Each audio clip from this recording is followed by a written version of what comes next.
Student আজকে আমরা 9.10 শ্রেণীর 9.2 এর 13 নম্বর অঙ্কটা সমাধান করব। তাহলে আমরা অঙ্ক করার ধাপ স্যার আমরা প্রথমেই তোমাদেরকে দিয়ে দিয়েছি কিভাবে অঙ্কগুলো সমাধান করতে হয়। আমরা 14টা ধাপ অনুসরণ করে সমাধান করতে হয়। প্রথম ধাপ হচ্ছে কি প্রশ্নটা ভালোভাবে পড়া। তাহলে আমরা প্রশ্নটা পড়ে নিই। এন্ড কেসে sin 60 degree into cos 30 degree plus cos 60 degree into sin 30 degree is equal to sine কত 90 ডিগ্রি, মানে এটা দ্বারা আমাদের এই ডান পক্ষটাকে কী করতে হবে স্যার, প্রমাণ করতে হবে। তাহলে প্রথম আমরা প্রশ্ন পড়ে নিলাম, তারপর কি যা দেওয়া আছে তা লিখব। তাহলে এখানে কী দেওয়া আছে স্যার, বাম পক্ষ দেওয়া আছে, আমরা লিখি কি বাম পক্ষ। বাম পক্ষ গেছে সাইন 30 ডিগ্রি ইন্টু কস কত 30 ডিগ্রি প্লাস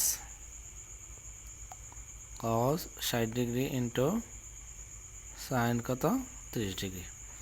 যা দেওয়া আছে তা লিখছে। তারপরে কাজ কি স্যার, তারপর হচ্ছে সূত্র বা অনুসিদ্ধান্ত থাকলে সূত্র বা অনুসিদ্ধান্ত লিখতে হবে। এখানে সূত্র অনুসিদ্ধান্ত নাই, তাহলে আমরা আর লিখতে হয় নাই। তারপর কি হচ্ছে স্যার, মান থাকলে কি করতে হবে, মান বসাতে হবে। তো আমরা জানি সাইন 60 ডিগ্রি মান কত রুট 3/2 ইন্টু কস 30 ডিগ্রি মান কত রুট 3/2 প্লাস cos 60 ডিগ্রি মান কত হাফ ইন্টু সাইন 30 ডিগ্রি মানও কি হাফ। মান বসানো শেষ। মান বসানোর পর কিসের কাজ করতে হবে, পাওয়ারের কাজ। তাহলে এখানে কোনো পাওয়ার নাই।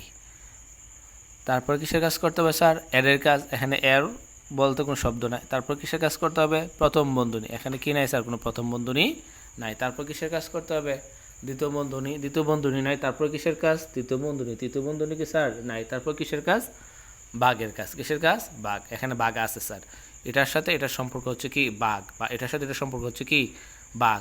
তাহলে এটার সাথে তো বাঘ করা যায় না, তো বাঘ না করতে পারে আমরা গুণ করে ফেলবো। তাহলে বাঘ গুণ করার নিয়ম হচ্ছে উপরে উপরে গুণ, নিচে নিচে গুণ। তাহলে 2 দ্বারা 2 এর গুণ করে 2 দুগুণে কত 4, আর √3 স্কোয়ার। তোমরা একটা কথা মনে রাখবা, অনেকে এই সংখ্যাটাতে ঝামেলা মনে করে, আসলে তেমন কোনো ঝামেলা না। √, সংখ্যা বর্ণের মতো। যেমন তুমি যদি এক্সে গুণ করো তাহলে এক্স স্কোয়ার, যেমন মনে হয় যে এক্স গুণ কত এক্স, তাহলে এক্স গুণ করলে কী হবে স্যার, এক্স স্কোয়ার। ঠিক √3 গুণ করলে √3 স্কোয়ার, মানে √, সংখ্যাটা কিছুটা বর্ণের মতো, প্রায় বর্ণের মতো কাজ করে। যখন তোমার কোনো মান প্রয়োজন তখন আমরা √, সংখ্যা মান বের করি। তাহলে এখানেও এটা দ্বারা এটার ভাগ, 1 দ্বারা তো 2 এর ভাগ যায় না। তাহলে আমরা কী করতে হবে, নিচে নিচে গুণ, উপরে উপরে কি স্যার গুণ। তাহলে এককে 1, 2 দুগুণে কত 4। তাহলে এখানে স্কোয়ার রুটে কী যায় স্যার, বাদ যায়, থাকে কত 3 প্লাস কত 4, 1/4। তাহলে কি দাঁড়াচ্ছে এখানে স্যার, ভগ্নাংশের যোগ বিয়োগ। তাহলে ভগ্নাংশের যোগ বিয়োগ করার সময় প্রথমে কী করতে হবে, হরগুলোর লসাগু। তাহলে 4 আর 4 এর লসাগু কত দাঁড়ায় 4।